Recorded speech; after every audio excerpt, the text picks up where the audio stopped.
Ada formulet. Wah, aku butuh peluru. Nah, asal vista baby. Bang, opening bang. Hey, apakah Anda tidak tahu kalau saya nanti berperang melawan musuh? Ya elah, kan tugas lu di sini jadi storyteller bukan perang. Oh iya. Mister lupa nih. Ya udah, langsung saja. Opening. Oke.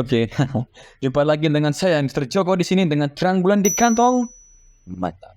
Sebelumnya Mister bahas nih di video sebelumnya mengenai uang setan. Apa kalian sudah melihatnya? Kalau belum, ayo lihat habis video ini ya. Seru loh, serius. Sumpah terang bulan tuh. Sesuai judul di sini, kali ini Mister akan membahas sebuah babak yang menjadi salah satu top global. Ya benar. Bukan global topnya itu yang suka merusak kursi itu. Tapi top global pemimpin dunia atau lebih spesifiknya diktator terkejam dan terganas di sana tuh. Ya betul, yaitu Om Adolf Hitler. Namanya sih terlalu susah by the way Gusi. Adolf Hitler. Hah? Alah, pusing dah. Mister Joko singkat aja menjadi Omler aja ya. Biar enak aja Gusi penamaannya, daripada nanti kalian bingung nih lihat ucapan Mister Joko yang kesana kemari. Langsung aja deh kita ke dalam ceritanya. Seperti yang kita tahu bahwa Omler ini adalah pemimpin yang ditakuti dunia. Yap, bukan karena dia keturunan Raja Iblis ataupun keturunan darah biru, tetapi karena dia termasuk salah satu seorang yang sudah memusnahkan dan membungkam manusia hingga berpuluh-puluh juta. Jadi itu sebabnya mengapa Omler ini dijuluki salah satu diktator paling kejam di dunia. Oke. Pasti kalian sekarang berpikir, video kayak gini aja mah udah banyak Mister cara sebelah. Benar. Emang banyak videonya, tapi di sini Mister Joko akan membahas nih parallel version. Waduh. Atau lebih mudahnya kisah alternatif jika Omler ini tidak menjadi diktator. Lantas, dia bakal menjadi apa nih? Jadi, dulu sekali ketika Omler ini berusia remaja sudah terkenal dengan kenakalannya. Karena kenakalannya ini, Omler selalu dikritik bahkan dihukum oleh para guru-guru di sekolahnya.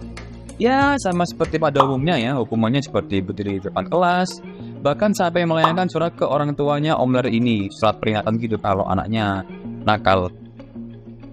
Tapi terlepas itu, guru-guru juga mengenal Omler ini tidak hanya dari sudut pandang kenakalannya aja, melainkan dari sudut pandang kepintarannya. Jadi Gusi, Omler ini termasuk kategori siswa yang paling pintar di sekolahnya pada saat itu. Jadi ini mungkin ya, realisasi kalau hidup itu harus seimbang ya mungkin ya. Nakal iya, pintar pun iya. Tapi jangan ditiru ya. Tiru aja pintarnya nih, nakalnya jangan ya. Omler ini gak hanya pintar di pelajaran akademik, bahkan juga sangat terampil loh dan menonjol di pelajaran non-akademik, yaitu melukis. Iya benar, melukis. Oh gini aja, oke. Mister kasih kalian beberapa lukisan Omler ini ya. Salah satu adalah ini. Ini naratornya demen banget sih godain Mister. Bukan yang inilah, tapi yang ini loh. Gimana? Bagus gak? Ya kalau dibandingin sama zaman sekarang sih memang gambarannya terkesan biasa bagusnya. Tapi jangan lupakan bahwa gambaran seperti itu zamannya bagusnya sudah menyaingi skill pelukis ternama. Jadi intinya Omler ini sudah bisa dikatakan pelukis hebat. Nah tapi ini sayangnya orang tua Omler ini yang bernama Adolf Hitler sebagai ayahnya tidak setuju Omler ini terjun sebagai pelukis.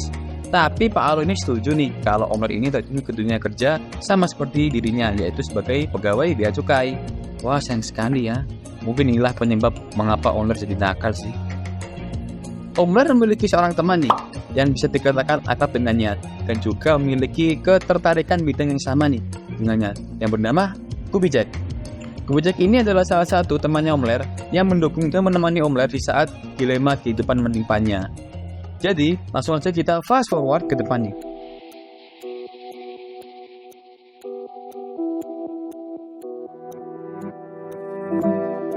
Ketika kelulusan akademi, Mister sebut saja SMA, Omler dan Om Kubis ini penamanya Mister ubah-ubah nih, biar seru gitu loh. Jadi, Omler dan Om Kubis ini memutuskan untuk masuk ke dalam universitas kesenian yang sama, yaitu salah satu akademi kesenian di Vienna. Nah, untuk Om Kubus ini masuk tentunya dengan mudah dong. Akan tetapi untuk Omler tidak bisa masuk ke sana dikarenakan kurangnya pendidikan formal di mana Omler tidak memiliki latar belakang formal yang memadai. Selain itu, terdapat faktor lain seperti ketidakstabilan finansial dan kemampuan seninya yang terbatas. Aduh, padahal lukisannya bagus dong. Akhirnya dengan demikian Omler pun kecewa dan tidak bisa meneruskan mimpinya. Sampai sebuah cerita dia masuk ke akademi dan menjadi seorang diktator. Cukup. Mister gak bahas alur Omler ini menjadi diktator. Tapi sesuai judul, Mister akan membahas apa yang akan terjadi jika Omler ini diterima di Akademi Kesenian Vienna. Jadi alur selanjutnya akan Mister bahas sesuai dengan teori butterfly effect. Jadi yang belum tahu nih, butterfly effect itu istilah dalam teori kacauan yang berhubungan dengan ketergantungan yang peka terhadap kondisi awal, di mana perubahan kecil pada suatu tempat dalam suatu sebuah kejadian dapat mengakibatkan perbedaan yang besar dalam keadaan kemudian. Sebenarnya sih perubahan kecil ya pada sebuah kejadian awal yang memberikan dampak besar dalam jangka panjang. Oke, Mister kasih contoh biar kalian tidak pusing sana kemari. Jadi Mister makan terang bulan hari ini, pasti mah 3 menit ke depan Mister tambah lagi 5 terang bulan. Beda kejadian lagi nih, jika Mister tidak makan terang bulan hari ini, kemungkinan 5 menit ke depan pasti Mister kembali perang melawan Yahweh. Iya begitulah. Jadi apa sih yang akan terjadi pada Omler jika diterima di Akademi Kesenian Vienna? Tentunya karena ambisi yang besar untuk belajar di Kesenian Vienna, pasti Omler dapat menjalani kehidupan yang baik di Akademi Kesenian Vienna. Karena itu, pasti Omler akan mendapatkan pekerjaan dan kehidupan yang layak ketika sudah lulus di akademi itu. Ya katakanlah butterfly effect ini mengarah pada Omler yang menjadi profesional di bidang kesenian dan memiliki ending yang bagus di kehidupan Omler ini. Kemudian kalian pasti berpikir, terus apa yang akan terjadi di dunia jika Omler sukses di bidang kesenian? Tentunya, Jerman akan berubah secara signifikan tanpa kehadiran Hitler di panggung politik pada tahun 1930-an.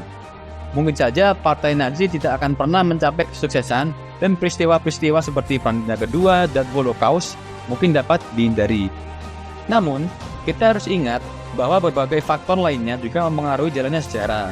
Omler atau Hitler ini bukan salah satunya tokoh yang memainkan peran penting dalam berbagai peristiwa yang menyebabkan Perang Dunia Kedua. Jadi, bahkan jika Omler ini tidak terlibat dalam politik, masih ada banyak variabel lain nih yang dapat mempengaruhi jalannya sejarah dunia. Jadi nggak harus Omler nih yang menjadi dalang Perang Dunia Kedua. Bisa saja Mr. Joko yang menggoncangkan dunia demi dapetin hati kamu. Mungkin itu sih dunia paralel jika Hitler diterima di Akademi Kesenian Vienna dan menjadi profesional di bidang kesenian. Jadi kesimpulannya, janganlah kalian berhenti untuk jadi orang baik meskipun impianmu yang menjadi korbannya. Oke, cukup sekian bahasan hari ini. Have a nice day and goodbye. Selalu sukses, Rolek.